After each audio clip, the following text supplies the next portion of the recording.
आप भी ये कभी कभी सोचते हैं कि एक दुकानदार तो 3% मेकिंग चार्जेस में सामान दे रहा है और एक दुकानदार जो 10%, 12%, 13% मेकिंग चार्जेस में दे रहा है, तो इन दोनों में इतना ज़्यादा मेकिंग चार्जेस का फ़र्क क्यों है। तो इस वीडियो के अंदर मैं आपको एग्जाम्पल के द्वारा बताऊंगा कि कौन सा मेकिंग चार्जेस किस ज्वेलरी के आइटम पे लग सकता है और आपके लिए कौन सा मेकिंग चार्जेस सही रहेगा, कौन सी ज्वेलरी, कौन सी क्वालिटी की ज्वेलरी सही रहेगी। तो इस वीडियो में बने रहिएगा। मेकिंग चार्जेस को समझने के लिए दो सबसे बड़े पॉइंट्स हैं। पहला पॉइंट होता है कि माल आपका हैंडमेड है या फिर मशीन मेकिंग है। अगर आपका माल मशीन के द्वारा बना हुआ है तो ऑब्वियसली वो सस्ता होगा, क्योंकि उसमें जो इंसान काम करता है वो नहीं है, क्योंकि मेहनताना इंसान का होता है। और दूसरी चीज़, सबसे ज़्यादा इम्पोर्टेंट चीज़, कम मेकिंग चार्जेस दे करके अपन खराब प्योरिटी का माल लेके आते हैं, वो है दूसरा पॉइंट। पहले पॉइंट पे आता हूँ और आपको बताऊंगा कि मशीन का माल सही है या फिर हैंडमेड माल सही है और इन दोनों में फ़र्क क्यों आता है। तो देखिए, जैसे कि अपने आगे कुछ मंगलसूत्र के पीसेस हैं जिसमें हैंडमेड भी और मशीन का भी माल है, दोनों तरह का माल है। तो जैसे कि ये माल देखिए, इसकी फिनिशिंग चेक करिए आप, ये है हैंडमेड।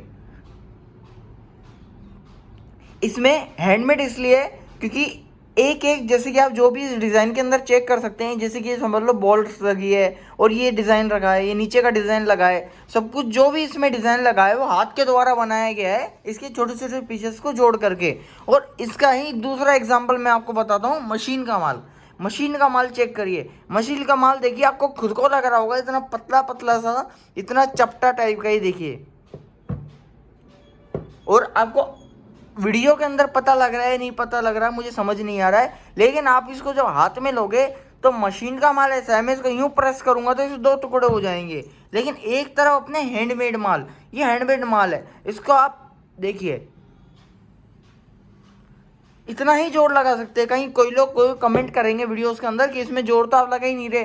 देखो जी, कितना ही हैंडमेड हो, सोना सोना होता है, छोटा सा आइटम होता है, उसमें मैं ज़्यादा जोर नहीं लगा सकता। पर एक डिसेंट लेवल तक अगर अपन देखें तो आपको भी वीडियो के अंदर क्लियरली दिख रहा होगा कि इसमें और इसमें, ये है हैंडमेड और ये है मशीन का माल, दोनों के अंदर मजबूती क्लियरली वीडियो के अंदर भी आपको नज़र आ रही होगी।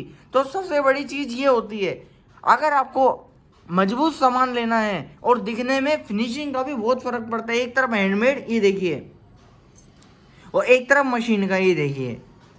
बड़े बूढ़े भी कहते थे कि जो हाथ की बनी हुई चीज़ होती है वो सबसे ज़्यादा मजबूत और सबसे ज़्यादा अच्छी होती है। तो आप इससे हिसाब लगा सकते हैं कि ऑब्वियसली बात है, जब कोई ज्वेलरी मशीन के अंदर बनेगी, मशीन के अंदर तैयार होगी, तो ऑब्वियसली मशीन के अंदर कोई भी जब सामान होता है, कोई भी जब काम होता है तो बहुत ज़्यादा सस्ता पड़ता है, चीप पड़ता है। और एक तरफ जब एक बंदा ये मंगलसूत्र को बैठ के बनाएगा तो उसके लिए 2 से 3 दिन लगते हैं इस मंगलसूत्र को बनाने में। तो 2 से 3 दिन अगर वो मंगलसूत्र इसको बना रहा है तो ऑब्वियसली बात है कि अगर अपन एक दिन का उसका 1000 रुपये भी जोड़े कारीगर का, तो 3 दिन का 3000 रुपये हो गया। वजन है 3 ग्राम, 3 ग्राम इसका वजन है। तो इसका अगर अपन एक एवरेज से 10% मेकिंग चार्जेस भी लगाते हैं तो मोटा मोटा इसका 4500 के लमसम का मेकिंग चार्ज बन रहा है टोटल इस मंगलसूत्र में। अगर अपन 10% के हिसाब से मेकिंग चार्जेस लगाते हैं तो आप ऑब्वियसली इसमें हिसाब लगाइए कि 3000 के करीब तो उसके पास चला गया, और उसके बावजूद इसमें जो खर्चा आता है बनाने के अंदर वो भी इंक्लूडेड है। उसके बाद में हमारा भी मेहनत ना, हम भी जो सेल करते हैं रिटेल शॉप पे उसका भी। तो इन दोनों चीज़ों में मेकिंग चार्जेस इतने ज़्यादा डिफरेंस इसलिए होते हैं, इसलिए आप कभी भी ज्वेलरी लेने जाएं तो अगर वो मेकिंग चार्जेस कम दे रहा है तो ये चीज़ बिल्कुल अच्छे से देखें कि वो मशीन का माल है या फिर हैंडमेड माल है। तो अब आते हैं अपन पॉइंट नंबर 2 पे।